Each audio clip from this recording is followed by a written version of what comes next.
오늘은 6장 8절 시작하겠습니다. 언젠가 예수는 예리고 마을을 통과하고 있었다. 그 마을에는 세금 걷는 사람들의 우두머리이며 부자인 자케오가 살고 있었다. 그는 예수의 가르침에 관해서 이미 들었으며 그것을 믿었다. 예수가 예리고에 도착했다는 말을 들은 그는 예수를 직접 자기 눈으로 보고 싶어 했다. 그러나 대단히 많은 사람들이 예수를 둘러싸고 있어서 사람들 틈을 비집고 예수에게 가까이 가기는 불가능했다. 자케오는 키가 매우 작았다. 그래서 그는 앞으로 달려가서 나무에 기어 올라갔다. 예수가 나무 근처를 지나갈 때 그를 바라보려고 한 것이다. 이윽고 예수가 그 나무 곁을 지나가다가 자케오를 보았는데 그가 자기 가르침을 믿는다는 것을 알고는 말했다. 나무에서 내려와 집으로 돌아가십시오. 나중에 내가 당신 집에 찾아가겠습니다. 자케오는 나무에서 기어 내려와 집으로 달려갔고 예수를 맞이할 준비를 했으며 그를 기쁘게 맞아들였다. 사람들은 예수를 비난하며 말했다. 봐라, 예수가 세금 걷는 악당의 집에 들어갔다. 한편 자케오는 예수에게 말했다. 자, 보십시오. 저는 재산의 절반을 가난한 사람들에게 나누어 주고 제게 손해를 본 사람들에게는 4배로 갚아줄 것입니다. 그 말에 예수가 막 대답했다. 이제야말로 당신은 자신을 구했습니다. 당신은 죽은 자였지만 지금은 살아있습니다. 잃어버렸다가 다시 찾은 사람입니다. 당신은 아브라함이 자기 아들을 죽여서 제물로 바치려고 했던 것처럼 그렇게 자신의 믿음을 보여주었기 때문입니다. 당신은 평소에 아버지의 뜻을 실천하는 사람입니다. 아버지의 뜻을 실천하는 것은 한 번으로 충분한 것이 아니라 일생을 바쳐서 해야만 합니다. 사람의 생명에 관한 모든 일은 멸망하는 것을 찾아 나서고 그것을 자기 영혼 안에서 구해주는 것입니다. 그러나 당신의 행동과 같은 희생은 그 액수로 판단해서는 안 되는 것입니다.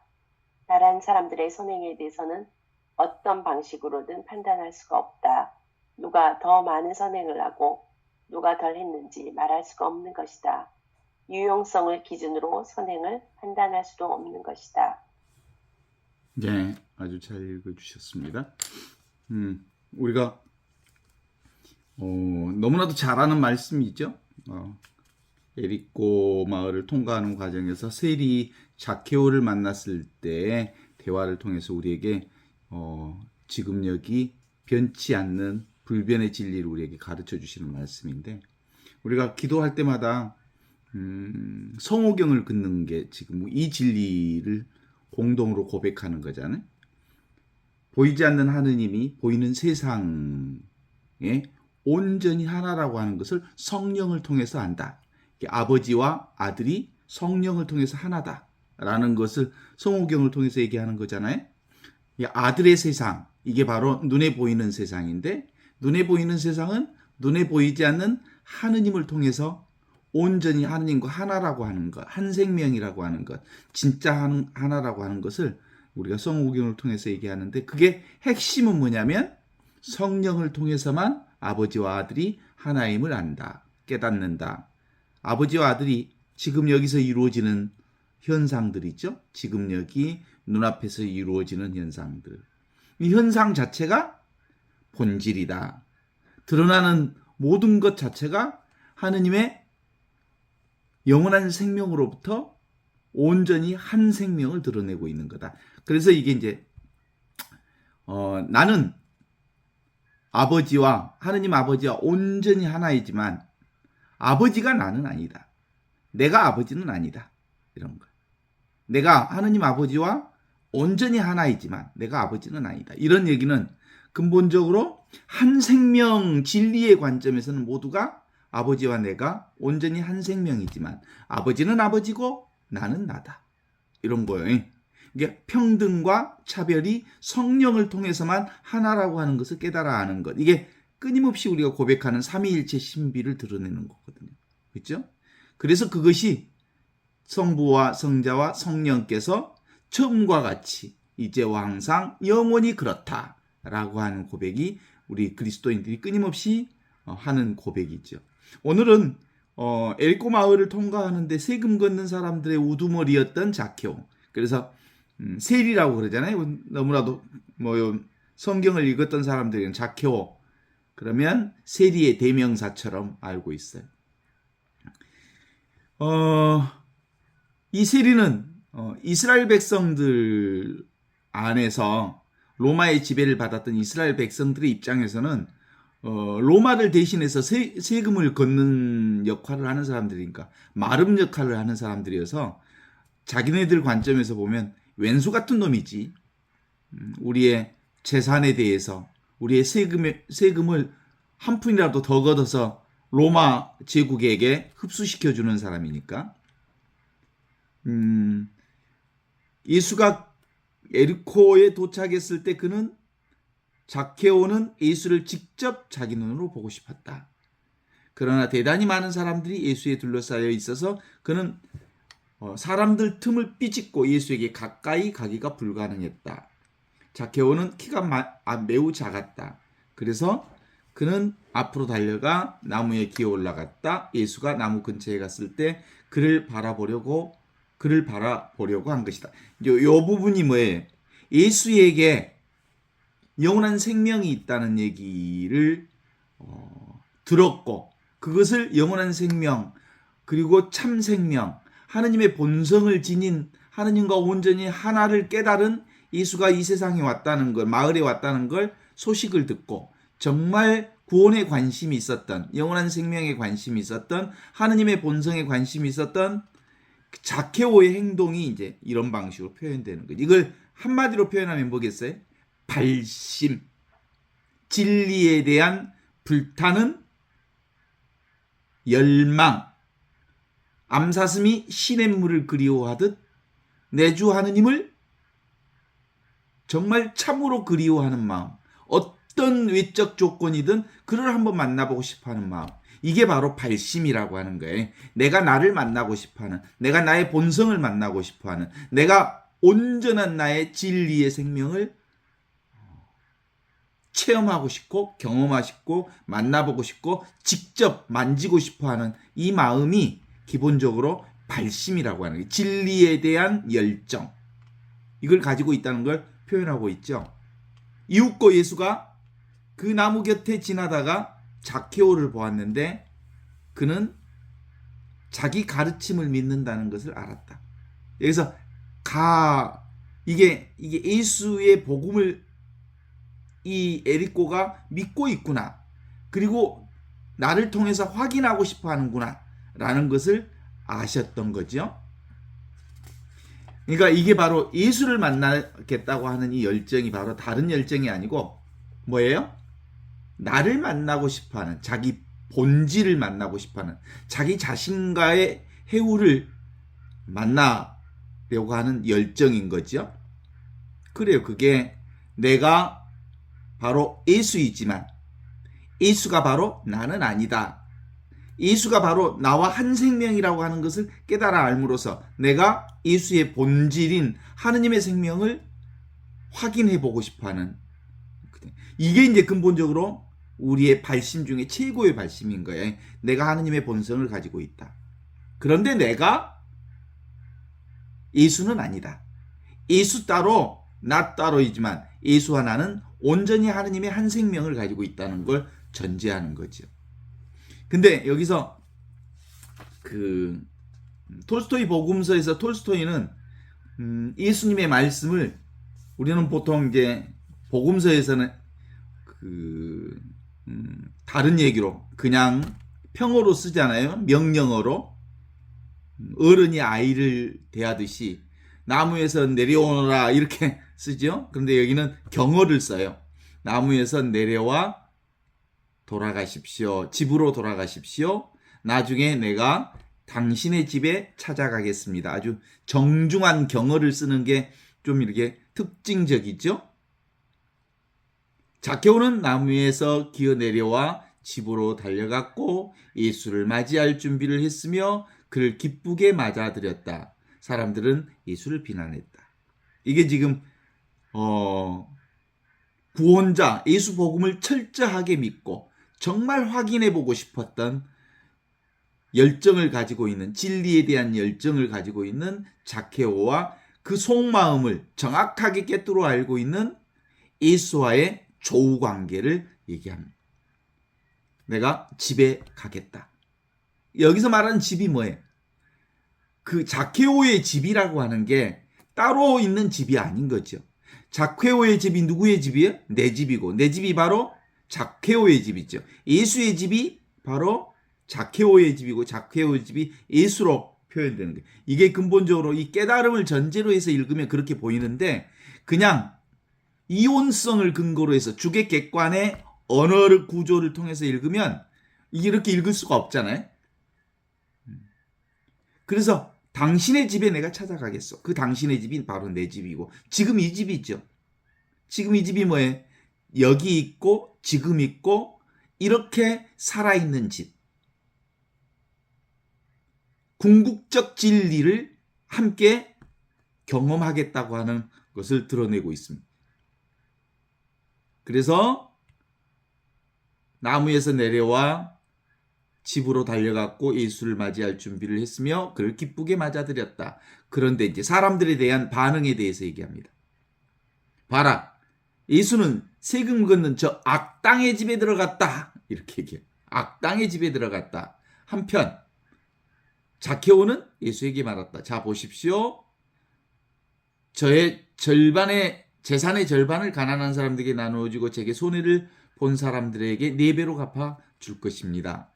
이 근본적으로 자신이 이 물질로부터 물질을 내려놓았다고 하는 증거를 보여주는 거예요. 내가 물질에 집착하지 않습니다. 내가 보이는 것으로 살지 않습니다. 내가 지금 당신을 만나고자 하는 것은 이 물질이 아닌 온전한 나를 만나고 싶어 하는 겁니다.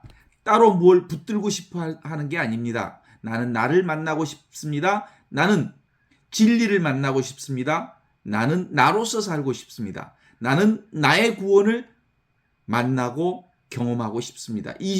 이것에 대한 분명한 얘기를 드러내고 있죠.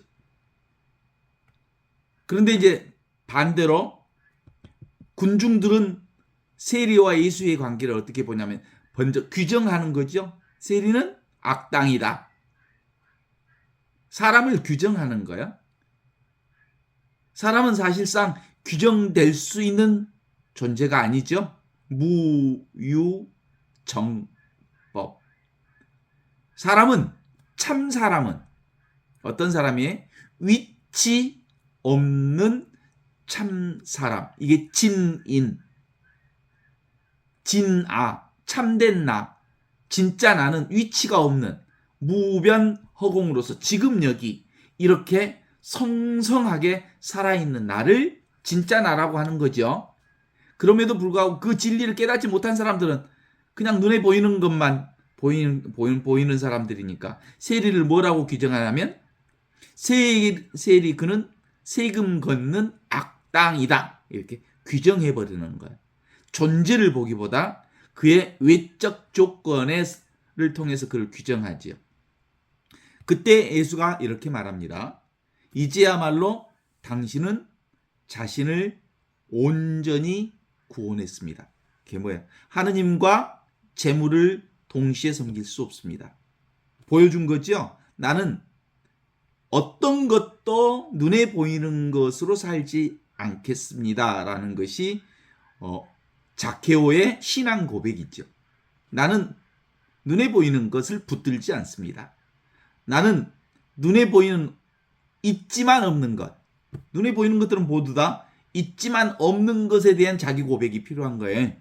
있지만 없는 거에 뭐예요? 눈에 보이는 세상은 있지만 없는 거예요. 환상이고 그림자고 물거품이고 이슬이고 번개불 같은 것들이지. 그러니까 우리가 첫 번째로 예수의 본성, 하느님의 본성, 나의 본성을 정확하게 만나려면 눈에 보이는 것에 대한 눈에 보이는 세상을 어떻게 볼 건가?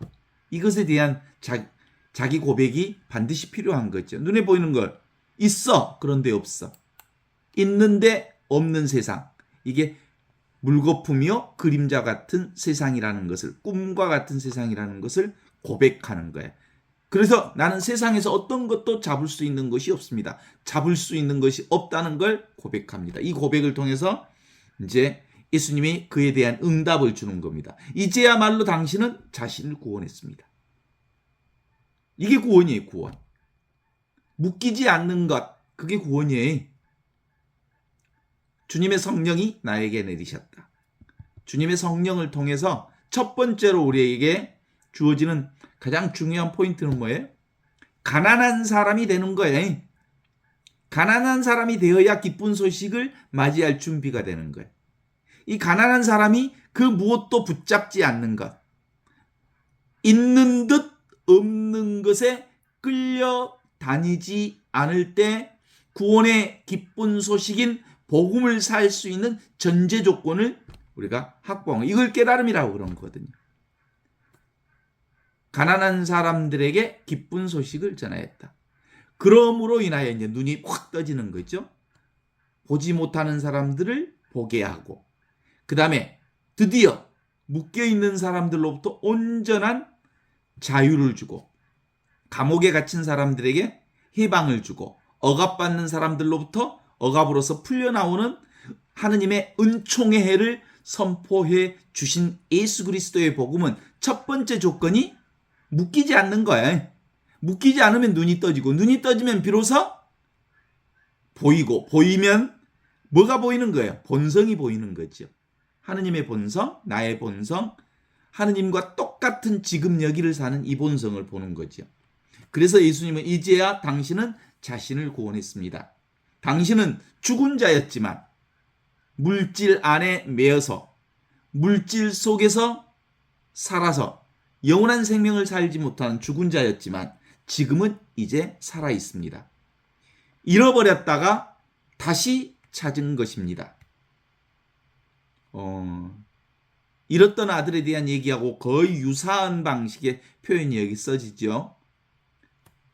아버지 집을 떠났어. 여기는 집을 떠난 거예요. 집. 지금 여기를 떠난 거예요. 과거나 미래 속에서 한 거예요. 그랬다가 다시 그 둘째 아들이 집에 들어오는 건 어디로 들어온 거예요? 지금 여기로 들어온 거예요. 그게 작은 아들이 들어온 것처럼 그 표현을 쓰는 거예요. 잃어버렸다가 다시 당신을 찾은 것입니다. 당신은 아브라함이 자기 아들을 죽여서 제물을 바치려고 했던 것처럼 그렇게 당신의 믿음을 나에게 보여주었습니다. 아브라함의 믿음이 뭐죠? 아들을 바치는 거지. 아브라함에게 있어서 이 이삭이라고 하는 유일한 자기 생명과 똑같은 자기 동일시를 해오며 살아왔던 아들이 이삭이잖아. 그러니까 이삭이 죽는다는 건 자기 후손, 자기 전체가 죽는 거예요. 근데 그 이삭을 하느님께 온전히 바치는 모습의 이 믿음. 그러니까 기본적으로 아브라함은 어디에 의존되어 있었어요? 실제로 아들과 자기 동일시 되어 있는 경우인데 기본적으로 자기 자신은 어떤 것도 묶여있지 않는 그 모습을 제단에 아들을 바치는 모습을 통해서 드러내 보여주시죠.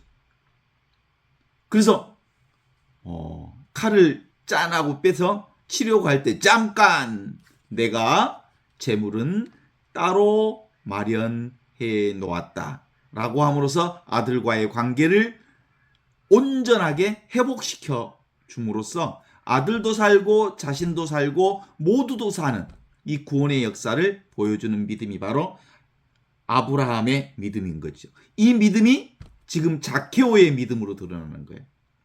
자신이 가지고 있는 재산의 절반을 가난한 사람들에게 나누어 주겠습니다. 이게 재산이 자기 동일시 되었던 거죠. 아이덴티피케이션. 우리가 쥐고 있는 것을 내려놓는 마지막 방식이 바로 이런 방식으로 표현하고 있습니다. 제 재산 절반을 가난한 사람들에게 나누어 주고 제게 손해를 본 사람들에게 4배로 갚아 줄 것입니다. 이게 어떤 물질적인 것에도 매여 있지 않다는 증거를 이렇게 드러내 보여주셨는데 그걸 가리켜서 예수님은 당신은 아브라함이 자기 아들을 죽여서 제물을 바치려고 했던 것처럼 그렇게 당신 자신의 믿음을 보여주었기 때문입니다. 당신은 평소 아버지의 뜻을 실천하는 사람이었습니다. 아버지의 뜻을 실천하는 것은 한 번으로 충분한 게 아니라 일생을 그렇게 살아야 합니다. 그죠?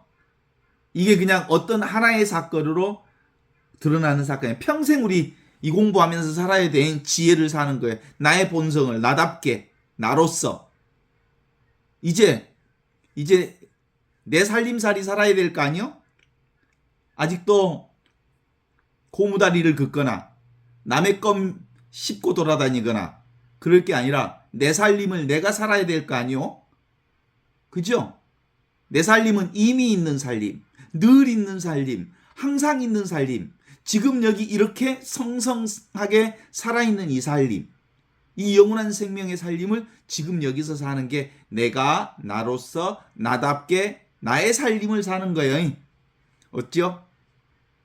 내 살림 살고 싶죠? 이제 남의 살림 그만 살고 싶죠?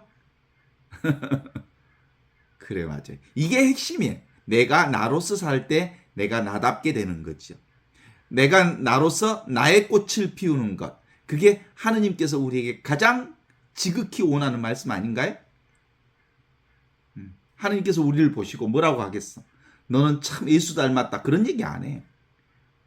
너 참 예수 닮았다고 해서 너 천국 가라 그런 얘기 안 하시지.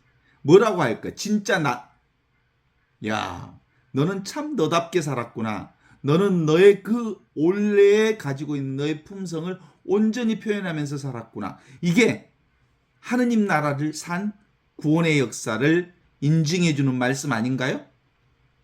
그죠? 백합이 백합으로, 장미가 장미로, 채송화가 채송화로, 해바라기가 해바라기로 자기 본성을 드러내야 될 거 아니에요. 모두 다 하느님의 본성이지만 각기 자기의 삶을 살 때는 각각의 자기의 특성을 드러내는 게 바로 하느님의 본성을 드러내는 거죠. 평등이면서 차별이고 차별이면서 평등이지요. 내가 그이지만 그는 내가 아니다. 나와 그는 온전히 하느님의 본성을 이렇게 하나로 살고 있지만 그러나 각각의 삶의 표현 방식은 아주 독특하게 나의 삶을 나답게 살아가는 것. 이게 하느님 나라를 표현하는 거예요. 이게 이제 불교의 화엄경에 의하면 그런 거죠. 일즉 다, 다즉 일. 하나는 많은 것으로 표현되고 그 모든 다양한 것들은 이 하나로 이 한 생명으로 드러난다. 그런 거잖아요. 우리 모두는 하늘꽃들이죠.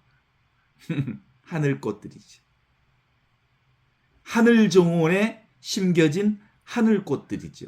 모양은 다 다른 각기 다양한 모양을 표현하면서 이 세상에 살지만 모두 다 똑같은 이 하느님의 한 생명을 피어내고 있는 하늘꽃들이 지금 여기 이렇게 활짝 피어 있는 거지. 그런데 그 피어 있는 모습 하나하나가 이보다 더 아름다울 수 없고 이보다 더 좋을 수 없는 지금 여기 이 존재는 그 존재가 나타낼 수 있는 최상을 드러내고 있는 것이라고 말할 수 있죠. 이게 바로 아버지의 뜻을 실천하는 사람은 아버지의 뜻을 실천하는 것은 한 번으로 충분한 게 아니라 일생 그 하느님의 삶의 모습을 드러내는 거예요. 하느님의 삶의 모습은 어떻게 드러나요? 우리 인간은 생로병사 희노애락 우비군애 고뇌라고 하는 이 다양한 방식의 삶의 모든 부분들을 포함해서 이 하늘꽃을 드러내고 있는 거잖아요. 그러니까 이 한 존재를 통해서 하느님께서는 모든 것들을 합하여 선을 이루시는 모습이 지금 여기 나를 통해서 드러나는 거 아니에요? 그렇지 않습니까? 지금 내가 이렇게 산다는 건 우주의 모든 하느님의 모든 것들을 받아서 지금 여기서 꽃 피우는 거예요. 나의 이 한 행위도 사실상 그냥 이루어지는 게 아니라 기본적으로 하느님께서는 너의 머리카락 하나까지도 세워놓으셨다고 하는 것처럼 아주 작은 사건 하나하나까지도, 가장 미세한 사건 하나까지도 하느님께서 우주를 동원해서 그 사건을 이루어내시는 거지. 한 생명의 표현 방식이죠. 하느님 생명의 표현 방식이고 우주 생명의 표현 방식이 바로 하느님의 본성이 지금 나를 통해서 드러나고 있는 거잖아요. 사람의 생명에 관해 모든 일을 멸망하는 것을 찾아 나서고, 하느님의 생명에 관한 모든 일은 멸망하는 것을 찾아 나서고 그것을 자기 영혼 안에서 구해주는 것입니다. 그러나 당신의 행동과 같은 희생은 액수로 판단해서는 안 되는 거예요. 눈에 보이는 게 아니고 당신은 눈에 보이는 그 행위를 통해서 눈에 보이지 않는 하느님의 영광을 드러내고 있는 것입니다. 다른 사람들의 선행에 대해서는 어떤 방식으로든 판단할 수 없습니다. 누가 더 많은 선행을 하고 누가 더 덜 선행을 했는지 도무지 그 누구도 표현할 수 없습니다. 말할 수 없습니다.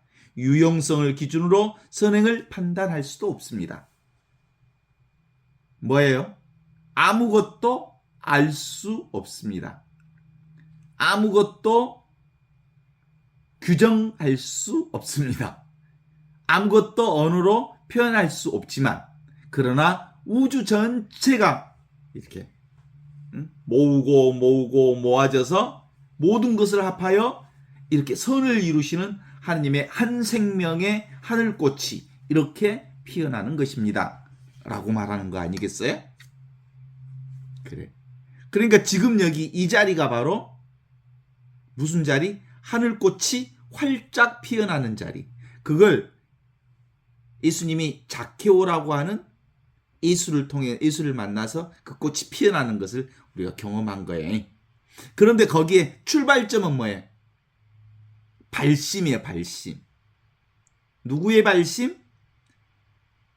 에리고에 사는 자케오의 진리에 대한 열정, 진리를 살고 싶은 열정, 진리를 만나고 싶은 열정, 나답게 살고 싶은 열정, 내가 내 삶을 살겠다. 나는 더 이상 남의 꼭두각시가 되지 않겠다.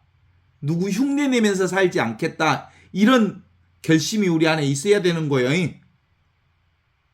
남의 말 하지 않고 내 말하고 싶다.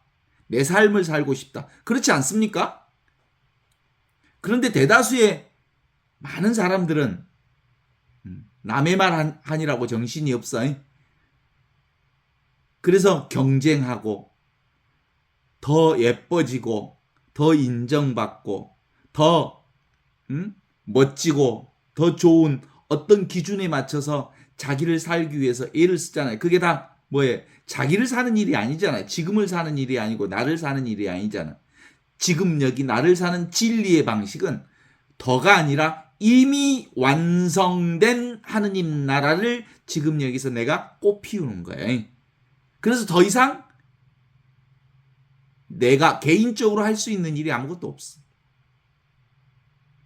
모든 것이 다 하느님의 생명으로 하느님의 본성이 지금 여기서 이렇게 활짝 꽃 피우고 있는 것을 내가 믿음으로 받아들이고 수용하고 그것을 삶을 통해서 고백하는 거지. 그것이 바로 지금 여기서 이렇게 분명하게 사는 삶으로 드러나는 거 아니겠습니까? 그렇죠. 그래서 기본적으로 우리의 일상생활 전체가 무슨 생활? 관상생활인 거예요. 관상생활이란 하느님의 눈으로 삶을 보고 경험하고 사는 거예요. 관하는 거예요. 관. 뭘로 관해? 성령의 눈으로 이제 보는 거죠. 성령의 눈, 하느님의 눈으로 보는 거죠.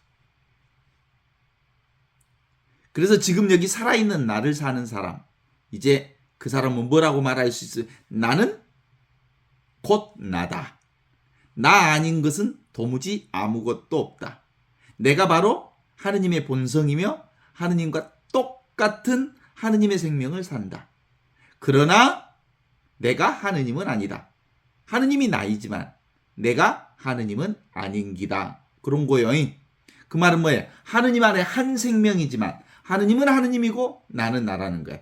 그러니까 기본적으로 전체 생명과 이 부분 생명이, 전체 생명이 이 개체 생명을 통해서 온전히 하느님의 생명으로 드러나지만 전체 하느님의 생명이 나를 통해서 드러나지만 하느님은 하느님이고 나는 나인 거죠. 그렇죠? 이래서 차별은 차별대로 활짝 꽃피우는 거지만, 그러나 이 차별 세상이 곧 하느님의 전체 세상을 통해서 드러나는 것인가. 이게 둘이 아닌 하나의 비이온성의 진리를 표현하고 있는 겁니다. 그럼에도 그렇게 살려면 기본적으로 우리는 과거의 습으로부터 자유로운 사람으로 살아야만 그게 가능해. 보통 사람의 일반적인 욕망에서 자유로운 사람이 되는 거예요. 어때요? 가을은 정말 고독한 계절이 있죠. 가을은 또 한편 애로운 계절이기도 하죠. 가을은 이 고독한 계절 안에서 이 고독을 즐기는 것, 이게 진짜 가을을 사는 방법이에요. 가을이라고 하는 건 뭐예요? 지금 여기 이걸 가장 적나라하게 깨달을 수 있는 계절이잖아요. 변화, 생멸 변화가 너무나도 분명하게 드러나는 계절이잖아요. 이 생멸 변화가 너무나도 분명하게 드러나기 때문에 뭐가 분명해진 거예요? 불생불멸의 영원한 생명인 내가 분명해진 거예요. 지금 변치 않는 무변허공, 그리고 영원하고 무한한 이 절대불변의 내가 아주 분명하게 변해가는 가을의 변화를 정확하게 자각하는 계절. 이게 가을 아닙니까? 이 고독이 나 아닙니까? 이 고요가 나 아닙니까? 이 소리 없는 소리, 침묵이 나 아닙니까? 이 침묵을 통해서 놀라운 계절의 변화가 이렇게 활짝 펼쳐지는 것들이 보이는 최고의 계절, 최고의 날들이 펼쳐지고 있지 않습니까? 지금 이보다 더 아름다울 수 없는 가을을 경험하고 있지 않습니까? 맞죠? 이것뿐입니다. 모든 드러나는 것들을 통해서 드러나지 않는 내가 이렇게 자각되어지는 거죠. 가을은 나를 드러내고 있습니다. 가을은 나를 말하고 있습니다. 가을은 나를 노래하고 있습니다. 가을은 나를 꽃피우고 있습니다. 가을은 나를 열매 맺고 있습니다. 가을은 나의 이 성성한 이 아름다움을 꽃피우고 있는 계절인 거죠. 사실상 가을만 그렇지는 않아. 봄, 여름, 가을, 겨울 사시사철 나를 드러내고 있죠. 그런데 특별히 가을, 지금이 가을이니까 가을 얘기를 하는 거지. 가을이라고 할 것이 따로 없습니다. 진리라는 것이 따로 없습니다. 나라고 하는 것이 따로 없습니다. 매 순간순간 찰나찰나 이렇게 내가 꽃피워져 가고 있기 때문이지. 어때요? doing 하지 않으면 이렇게 너무나도 자연스럽게 드러나 있는 natural state of being, 존재의 가장 자연스러운 상태가 이렇게 드러나고 있는 거지. 그렇습니다. 이 지혜를 모르는 사람과 이 지혜를, 지금 여기를 사는 이 지혜를 아는 사람의 차이는 1도 없습니다. 똑같습니다. 그래서 그 누구 앞에서도 잘난 척할 수도 없고 다른 사람을 무시할 수도 없습니다. 모르는 사람들은 지금 여기 이것을 경험하면 황당하겠지만 아는 사람은, 깨달은 사람은 당황하지 않고 너무나도 당연한 이것을 그냥 살게 되는 거죠. 이게 바로 절대 고독입니다. 가을은 절대 고독을 경험하는 계절, 고요와 침묵을 경험하는 계절. 그래서 있는 그대로의 삶을 수용하고 받아들이고 내려놓고 그냥 나 있음을 경험하는 계절. 그렇지 않습니까? 케노시스라고 그래. 자기 비움이 분명해질 때 이렇게 충만해져 있는 하느님의 사랑을 경험하는 계절이 바로 가을이죠. 지금 여기 이 계절이죠. 나를 경험하는 거죠. 요즘에 그걸 불교적 언어로 얘기하면 방하차 내려놓아라. 그러면 집착하지 않으면 온통 전 세계가 전 현상이 남김없이 온통 이 하느님의 사랑으로 꽃피어져 있음을 경험하리라. 이런 거지. 이건 이 가을을 경험하는데 무슨 배운 놈은 잘 보이고 안 배운 놈은 모르나요? 박사학위를 딴 사람은 이 가을이 잘 보이고 어린아이들은 잘 안 보이나요? 이건 글자와 배움과 그리고 전혀 상관없죠. 누구나 다 경험하는 거죠. 한 덩어리가 됩니다. 자연과. 내가 따로 무엇을 지식으로 갖고 있지 않으면 지식으로 가지고 있는 걸 탁 내려놓으면 있는 그대로 지금 이대로 온전히 하느님의 생명을 경험하게 되는 게 이거죠. 뭐라고 할까? 이게 어떤 느낌이라고 할까? 이게 카메라 초점 맞추는 것과 같고 깨진 무엇이 이렇게 짝을 탁 맞추면 오 이거였구나라고 하는 것. 옛날에 보통 그 사랑하는 사람끼리 표징을 남기기 위해서 뭘 하나 뚝딱 끊었잖아요. 그러다 나중에 만났을 때 딱 붙여보면 오메오메 딱 맞네 이런 기분이지. 원래 것이 그대로 맞아지는 그 경험. 그것이 원래 있는 이 경험을 하는 거지. 뭐라고 할까? 제 아이디가 어수거든요. 어수. 물 만난 고기. 예? 고기가 물 만난 듯 사는 삶인 거예요. 그냥 자연스러운 삶인 거예요. 그런데 그동안 이 물고기가 물을 찾아 헤매고 돌아다녔는데 알고 봤더니 물이 항상 언제나 나와 함께 있었던 걸 아는 거예요. 그죠? 우리가 은총을 찾아, 행복을 찾아, 그리고 축복을 찾아 그렇게 쫓아다녔지만 사실은 원래부터 우리는 축복 가운데 있었고 원래 우리는 자비와 사랑 가운데 있었음을 깨달아 아는 거죠. 한순간도 하느님의 사랑으로부터 벗어난 적이 없음을 깨달아 아는 거죠. 그래서 어수 물 만난 고기 누가 이름 지었는데 참 잘 지었어 사실은. 제가 사제서품 받고 얼마 안 돼서 어느 그 피정을 갔는데 그때 이름 자기 아이디 하나씩을 하라 그랬는데 갑자기 그 사자성어가 생각났어요. 어수지교라는 사자성어가 생각나서 나 어수로 할래요 그랬는데 어떻게 비전이 있었는지 그게 바로 구원이었다는 걸 이제 알게 됐어. 그때는 뭣도 모르고 썼지. 고기가 물 만난 삶 이게 바로 구원의 삶, 해방의 삶, 자유의 삶 그런 거죠. 오직 나만 있을 뿐 아닙니까? 지금 여기 위치 없는 참 사람으로서의 내가 진짜 나라고 하는 걸 깨달아는 거죠. 이게 바로 이혼성으로부터 해방되는 거죠. 주객으로부터, 남녀로부터, 음양으로부터. 우리가 인간적으로 세상을 경험하는 방식은 이렇게 두 개로 경험되는 겁니다. 이것이 있으니까 저것이 있고 저것이 있으니까 이것이 있어서 이 쌍으로 드러나는 거거든요. 내가 있고 세상이 있는 거예요. 내가 눈을 뜨면 세상과 내가 동시에 보이잖아요. 이게 쌍으로 드러나는 거예요. 이게 세상을 보는 방식이에요. 주객의 방식은 세상이 보는 방식이죠. 그런데 이 주객의 방식으로 드러나는 이 세상, 이혼성의 세상은 그 기본이 비이혼성을 전제하는 거거든요.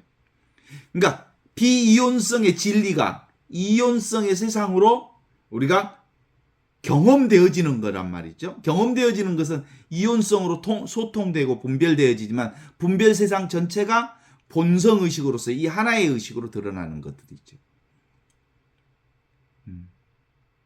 그래서 이제 뭐라고 하냐. 불교 쪽에서는 육군이 육경을 만나서 앙과 박이 이렇게 만나서 그 12, 그 다음에 그게 이제 드러나는 방식으로 드러나면 18개의 세계로, 18개의 세계가 우리가 경험하는 세계가, 에고가 경험하는 세계, 자아의식이 경험하는 세계가 18개 현상 세계로 드러나는데, 이 18개 현상 세계가 지금 여기 이 순간에 드러나는 세상이. 18개 현상 세계는 화음 세상처럼 한 송이 꽃으로 이렇게 드러나는 건데, 실제로는 한 생명의 꽃이지요. 하느님의 꽃이고, 지금 여기 나의 한 생명의 꽃이라고 보는 거죠. 그래서 바로 지금 여기 이렇게 생생하게 살고 있는 궁극적 실제인 나뿐이의 하늘, 땅, 우주 전체, 나 하나, 이 하느님의 본성인 이 한 생명뿐이다. 동의하십니까? 그리고 드러나는 세상은 연생연기하는 거예요. 인연 따라 순간순간 찰나찰나 요 박수 소리가 어디서 나오는 게, 이 손이 마주치니까 소리가 나는 거지. 이게 이제 상황 따라 조건 따라 흐름 따라 연생연기하는 세상. 그래서 아무것도 없는데 연생연기한다, 이 말은 세상은 있는 듯 하지만 없는 공과 같다, 그런 거지. 이 공과 같은 이 세상은 기본적으로 없는 듯 있는 하느님의 본성과 똑같다. 하느님의 본성이 이렇게 활짝 폈다지고 일어났다 사라지고 발생했다가 멸하는 거죠. 생멸하는 세상으로 드러나는 거지.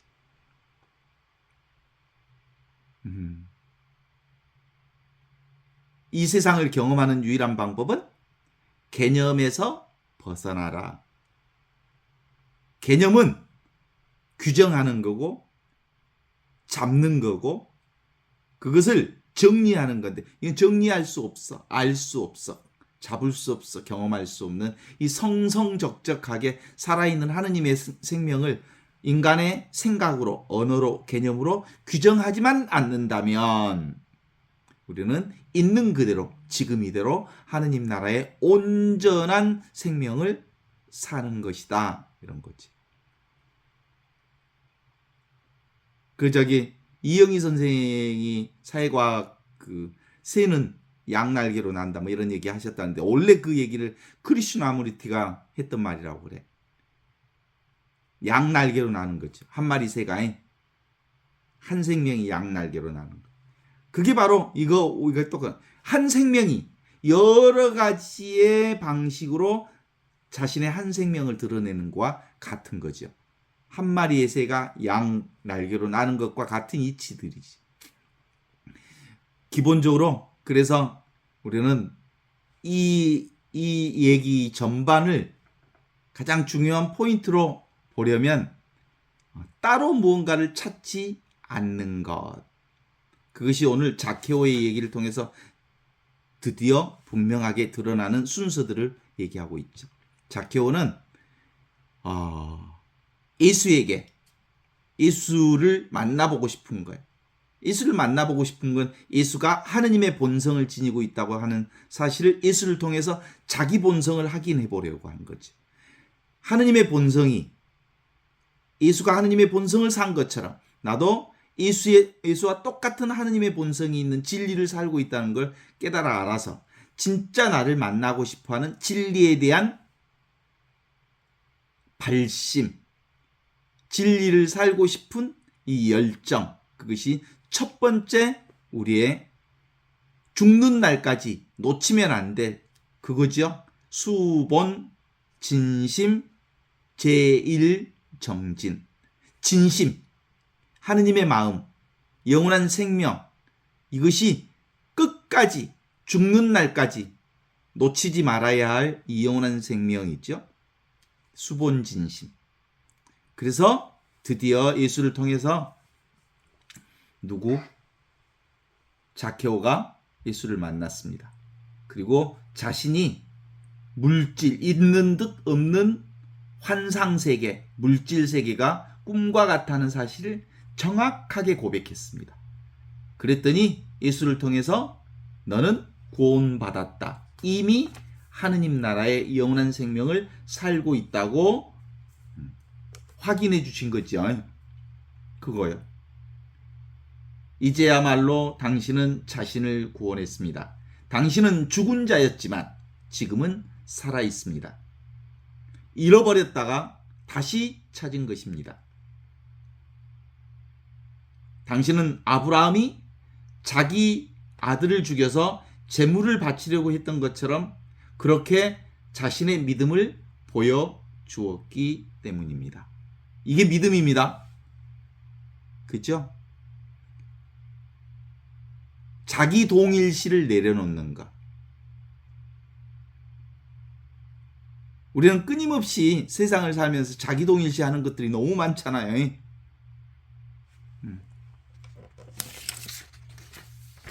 그게 우리 삶의 전부죠. 돈을 자기 동일시하고, 명예를 자기 동일시하고, 보이는 것을 자기 동일시하고, 그래서 끊임없이 그것을 쥐려하고 잡으려하고. 그래서 이 하느님의 지혜의 공부는 이것 말고는 도무지 아무것도 없다. 그래서 여기에 올인하는 거야. 지금 여기에 올인하는 거야. 이 순간에 올인하는 거야. 그게 영원한 생명을 사는 방법이죠. 그래서 온몸으로 공부하지 않으면 금방 또 생각으로 살게 되지 않겠습니까? 생각이 치고 밀고 들어오는 과거 습이 들어오지 않겠습니까? 그래서 공부를 이 하느님의 지혜, 자기 본성을 사는 일은 오래오래 해야 하는 공부일 뿐만 아니라 항상 깨어 있어라 라고 하는 한순간도 지금 여기를 놓치면 뭐가 들어와 버려? 과거의 생각이 들어오고 살아야 할 미래의 걱정이 들어오면서 지금을 온전히 살지 못하게 하는 거지. 그래서 세상을 살면서 이 하느님의 자녀로서 영원한 생명을 사는 방법은 이 세상을 살면서 부단한 실수와 시행착오가 곧 뭐예요? 나의 삶이야. 그리고 이 실수와 시행착오를 무서워하면 안 돼. 그죠? 생각도 다 이 자리에서 나오고 실수도 다 이 자리에서 나오고 시행착오도 다 이 자리에서 나오니까 알기만 하면 돼. 그렇지 않습니까? 우리가 무슨 하느님 나라를 향한 어떤 목표가 있는 게 아니니까. 그렇죠? 그래서 본래 내가 온전히 구원된 존재임을, 온전히 아무것도 따로 그 무엇을 찾을 것도 얻을 것도 잃을 것도 없음을 알아차리는 거야. 내가 뭘 잃을 게 있어? 원래부터 아무것도 아닌데? 원래부터 그 무엇을 가지고 있는 게 아닌데? 그럼에도 불구하고 텅 비어 있으면서 아무것도 아니지만, nothing이지만, 그 nothing이기에 everything, 전부, 모든 것을 이렇게 충만하게 경험하고 있지 않습니까? 그래서 우리가 something 스페셜한 어떤 것을 추구하지만 않으면, 잡으려고만 하지 않으면 우리는 nothing의 본성을 살면서 everything, 온갖 것을 충분히 누리고 경험하면서 나를 온전하게 꽃피울 수 있는 거거든요. 그래서 느낌이 중요한 거죠.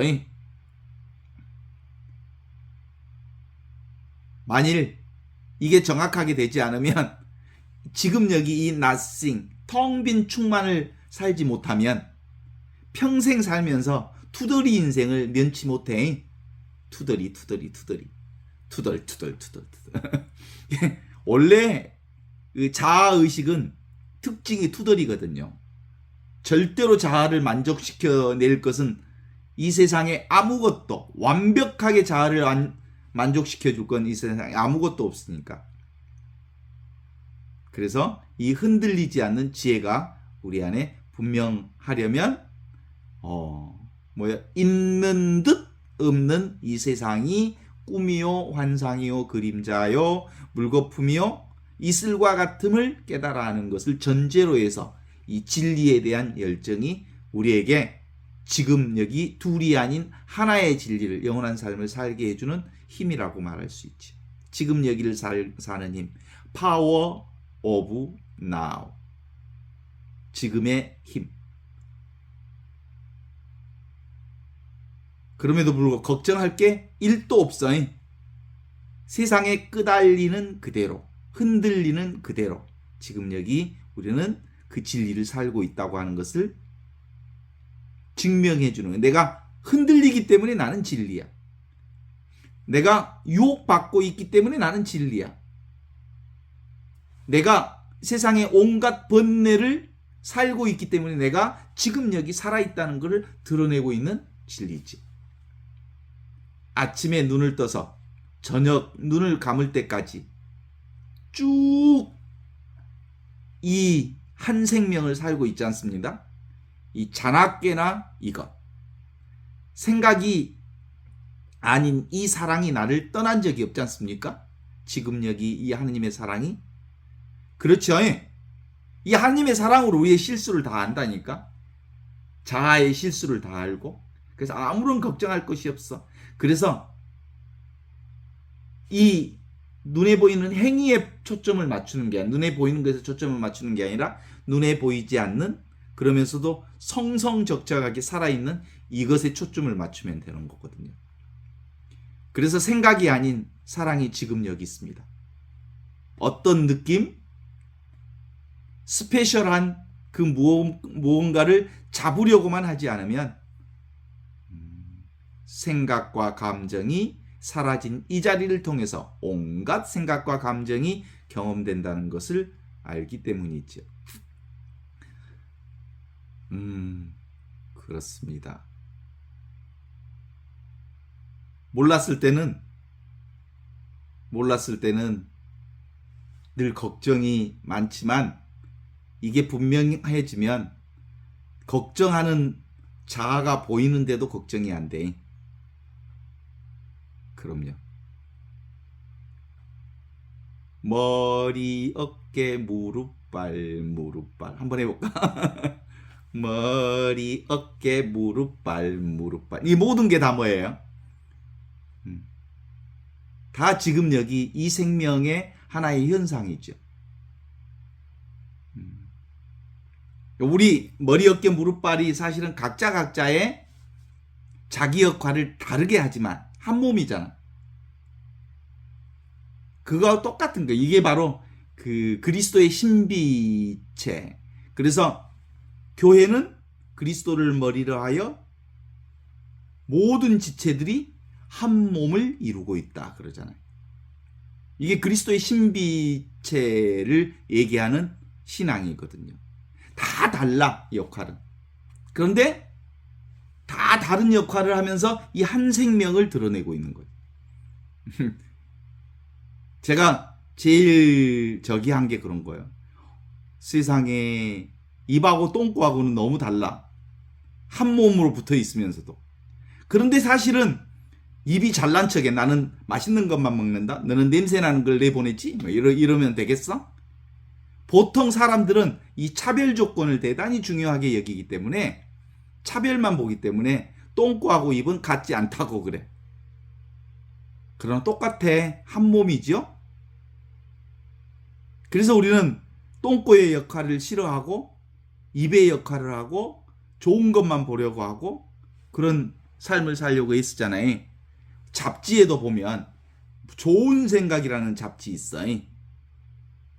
세상에 우리 인간의 특징을 정확하게 나타내고 있는 거예요. 좋은 생각만 하고 살고 싶겠지. 그래서 인간의 이 소비자적 욕구를 너무나도 잘 알고 있는 책 만드는 사람들이 좋은 생각이라는 제목을 지었겠지. 그러나 인생은 좋은 생각만 있는 게 인생이 아니여.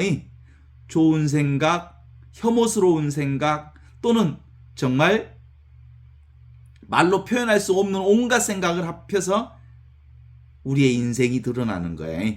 그런데 우리의 사람들은 좋은 생각만 하고 싶어 한다는 거야.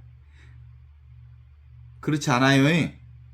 그래서 따로 무언가를 선택하는 걸 내려놓으면 있는 그대로 지금 여기에 이 진리를 경험하면서 온전하게 자신을 표현하게 살 수 있는 거예요.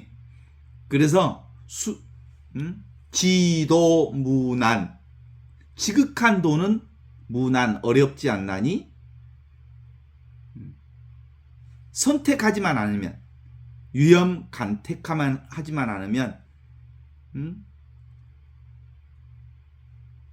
이걸 선택해서 이것을 좋은 것은 끌어당기고 미운 것은 밀어내고만 하지 않으면 어때요? 통연명백.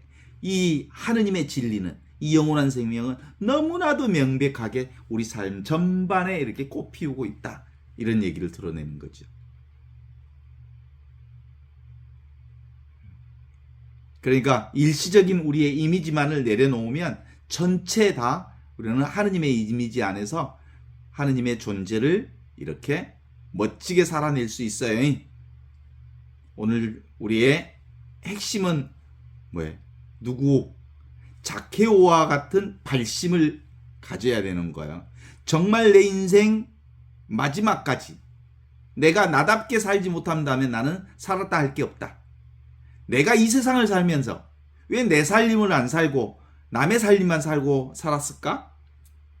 내가 나를 살아야지. 내가 나답게 살아야지. 나를 사는 것. 그것이 바로 나를 아는 거고 나를 사는 거죠. 내가 어디 있어? 지금 있고 여기 있고 이 순간에 있기에 지금 여기 이 순간을 지극정성을 다하고 살 때 나는 나를 표현하고 살면서 영원한 생명을 사는 것이 될 거예요. 그러면 일상 전체가 온갖 생멸 변화를 경험하면서 그 생멸 변화를 경험하는 이건 절대 불생불멸인 영원한 생명 안에서 드러나는 생멸 변화를 경험하는 거라고 말할 수 있죠. 우리 옛날 어른들이 주로 쓰던 얘기가 안빈낙도라는 말이 있어요. 가난, 그게 물질적 가난을 얘기하는 게 아니요. 실제로 도를 얘기하는 거예요. 안빈낙도가. 근데 가난을 즐긴다면 이렇게 하면 협소시키는 거죠. 어떤 것도 잡지 않기 때문에 있는 그대로 즐길 수 있다. 이게 안빈낙도예요. 따로 뭔가를 잡지 않아서 있는 그대로를 즐기는 거예요. 오는 것 오게 하고 가는 것 가게 하는 사람이야말로 가장 가난한 사람이죠. 주님의 성령이 나에게 내리셨다. 성령이 내게 오시면 비로소 뭐가 보여? 가난한 사람들이 이 복음의 기쁜 소식을 경험하게 되는 거예요. 그때 비로소 안목이 열리는 거죠. 어때? 그래서 우리가 기도할 때마다 오소서 성령님, 오소서 성령님, 뭘 믿어?